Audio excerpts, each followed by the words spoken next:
Middle East is a house designed by Europeans, but sat on the foundations of the Ottoman Empire.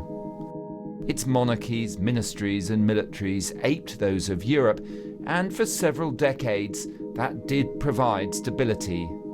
But now the region's in crisis, and it's the chaos caused by a new mutation of political Islam that's the first point in understanding this.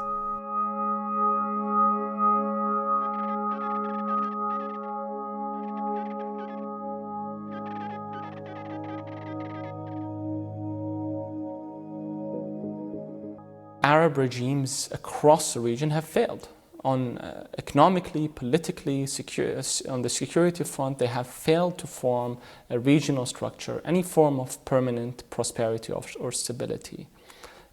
Absent some form of channel where the Arab public can actually get involved in governance, Islamism has been the only gateway.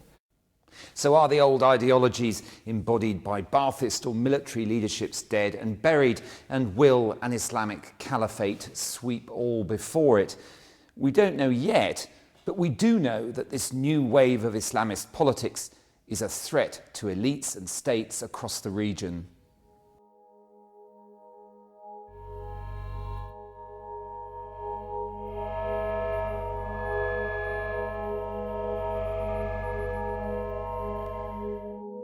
There's another thing that's become clear too, that trying to drop another Western construct, liberal democracy, into the current cauldron of the Middle East simply isn't going to work.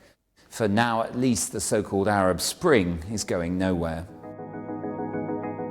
In some places, like Iraq, it's being trumped by the politics of identity, whereas the old authoritarian Ottoman model, ruled by the Pasha or general, has shown its resilience in Egypt and Algeria. But where the old strongmen are swept away, Gaddafi or Saddam, fragmentation has followed, and that means old borders coming into question too.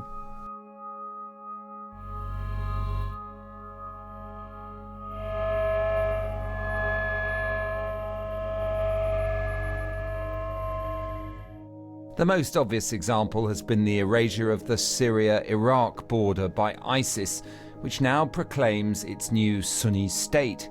The Kurds have got in on the act too, pushing forward their historic quest for statehood.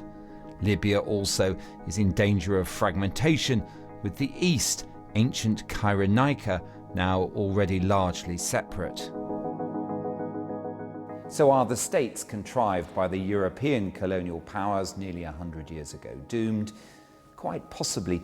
But don't forget that even in Iraq or Libya, there are still leaders who aspire to control of the whole, not just some rump statelet. You find a tenacious commitment to the state as the unit of primary identity. Now, there are a lot of other identities going on there, religious, ethnic as well, but the state survives, and the state survives as the unit of primary identity across the whole of the region.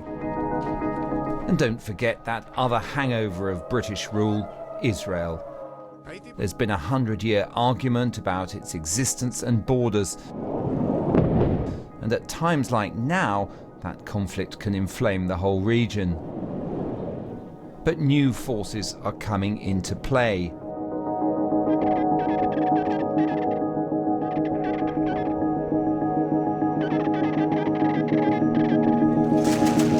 New alliances, in fact, emerging in the Middle East. And whereas outsiders are happy to sell weapons to these power brokers, regional players are key. Allahu Akbar, Allahu Akbar. So Iran has made itself the guardian of the Shia, forging a power bloc with Hezbollah in Lebanon, President Assad's regime in Syria, and increasingly the rump state of Iraq. Saudi Arabia champions the Sunni Arabs, pouring resources into the Syrian opposition, and its cash has made a client of Egypt too.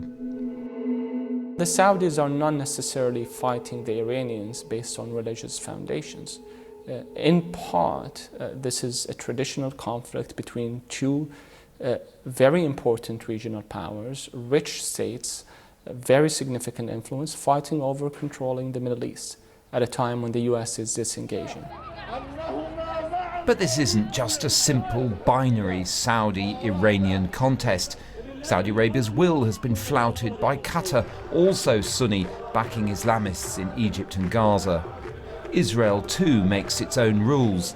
Some, dare I mention Tony Blair, say the West must take sides and ally with the Saudi bloc. But the more general Western attitude is to steer well clear.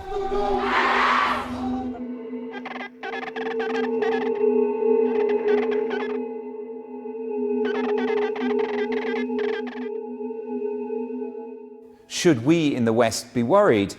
Yes, and deeply, because there is turmoil in the Middle East and it's likely to stay that way for the foreseeable future.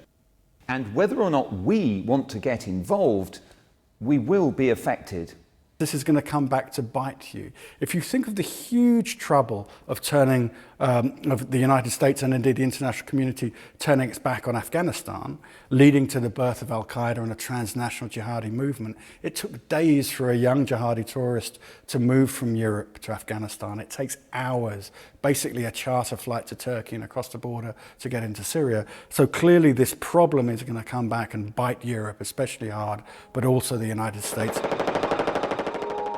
Growing chaos in Libya or Iraq could raise energy prices and hit economic recovery. Refugees from Syria or Libya flee to the EU. Airspace is becoming unsafe over big chunks of the region. And as for the ungoverned space that is also opening up in several countries, it provides a potential home for piracy, extremism, and perhaps even the next 9/11.